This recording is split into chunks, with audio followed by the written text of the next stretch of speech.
So, as you can tell, I have finished Stranger Things 5 Volume 2, and this is actually like my third time recording this, and it's because, I've not recorded anything about a week, and I'm trying to get back into the flow of it again, but also I'm just trying to figure out a way to conduct all my thoughts. So, in this, I will be doing that. I will be conducting all my thoughts properly, and I'll give you kind of a rundown. There'll be some spoilers in the video to just explain everything, and I hope you all had a good Christmas, by the way, because I didn't really want to upload too many videos when it was Christmas time and all that, to spend time with family and things. So, yeah, let's get into this. So, just for a bit of context, right, I did review the first batch of episodes, and I have to say that while that it was slow and while it was taking things a while to get going, I thought it did go somewhere. It's like, are they gonna go further beyond?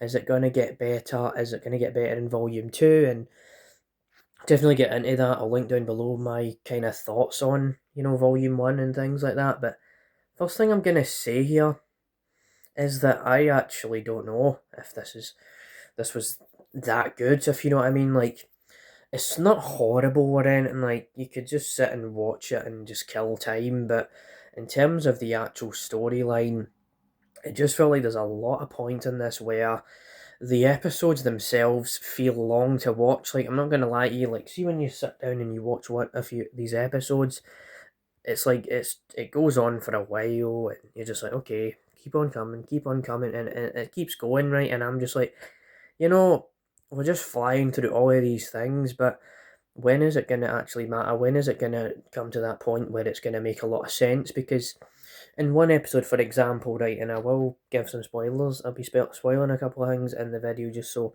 I can explain it a bit better. So, one of the things that in this, it's just like you're watching it, right, and it feels like there's so much going on, and they just zoom through everything.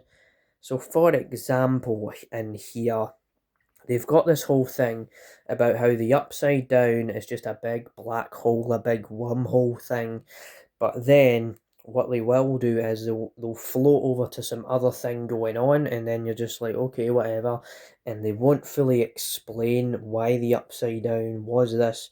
I think there's a scene where Dustin and Steve are talking about it or something, and it just said, oh, it's because of science, and it's not like they want to fully commit to the whole idea, and yet they're just sitting there watching it, okay, whatever.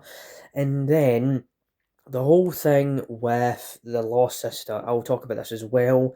The whole thing with how they brought her back and they reveal that in the first volume.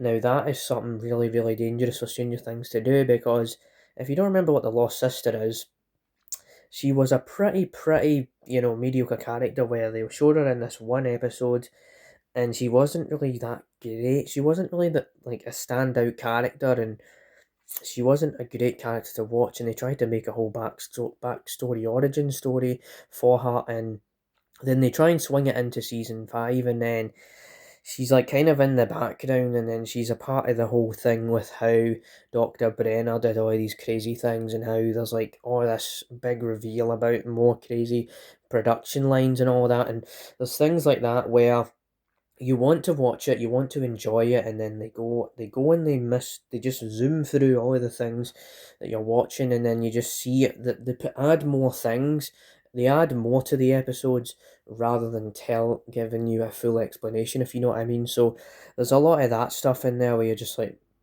a lot of exposition where they explain everything, or they just sit back and they don't explain much at all, and that's what I felt was kind of worrying about, the whole thing where it's just the wormhole and there's nothing else to the upside down. It's just like, aye, this guy's over here in the upside down, there's just a wormhole in the sky, and there's a big thing in the sky, and things like that, and I'm just like, I don't know if I'm convinced by that, but I will say there is some good acting in here. Like the guy, Dustin and Steve, they still have good moments.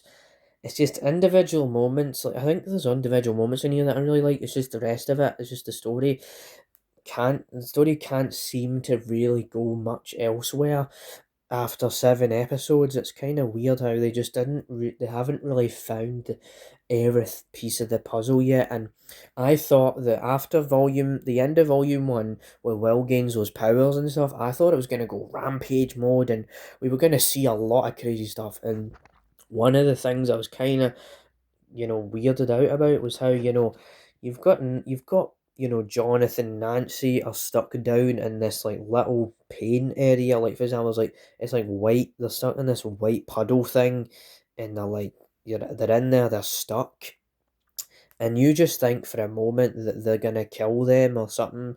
Something's gonna happen to them, and they have this whole moment where they're having a deep connection. They're having a conversation, they're talking things out, and then Steve and Dustin come to save them, and you're just, yeah, there's things like that where you thought for a moment there was something's gonna happen, and then it's like, oh no, nothing's gonna happen. Everyone's safe. We're all the power of friendship. Yay, the power of friendship. And yeah, there's things like that where I'm like, nah, I wasn't really convinced by much of it.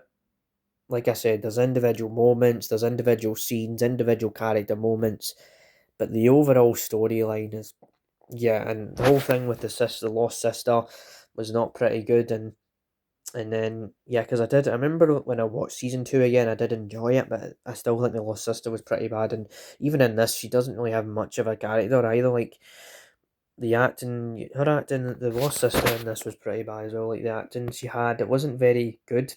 She just kind of sat there in the background while Eleven and Hopper and Mike and Steve and all of the guys, they were doing things in the background, and she was just saying a few words and saying things and all that. And so overall, right, I just don't know where to go with this Stranger Things anymore. Like I hope I'm wrong about, I hope the final episode clears things up, because I thought things were going to clear up a little bit here, and then at the last minute in the final episode of this volume, you just get a moment where Will and his mother are having a conversation, and he starts to confess about how, you know, if you've seen it, right, if you haven't seen it, it's just how he confesses about what he's really into and all of that, and it's like, you know what, we went from that whole thing where Will has these strong powers, and then he just starts crying to everybody, and then everyone gives him a hug, and yeah, so yeah, there's a lot of things in here where you're just pondering about what's going on. You're wondering where it's going to go,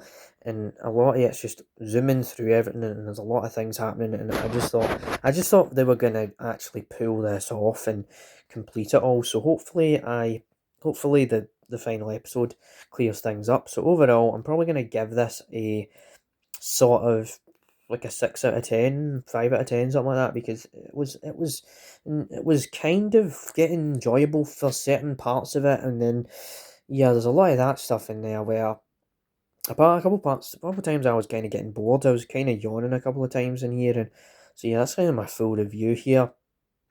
I've I've said what I need to say. I've kind of explained, give you a thorough explanation of how I felt about the episodes and things.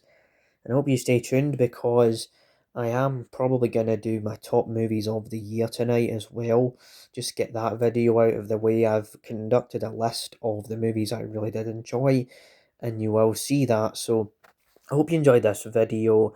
Let me know if you enjoyed Stranger Things Volume 2, Stranger Things 5 Volume 2, I should say. And yeah, that's been my review of this. So this is just how I have felt. If you disagree with me, you think, oh no, you're wrong, that's good or whatever, then go ahead, go comment, because that's just how I feel. So stay tuned for another review on the James Ram Reviews, and peace out. Bye. Bye.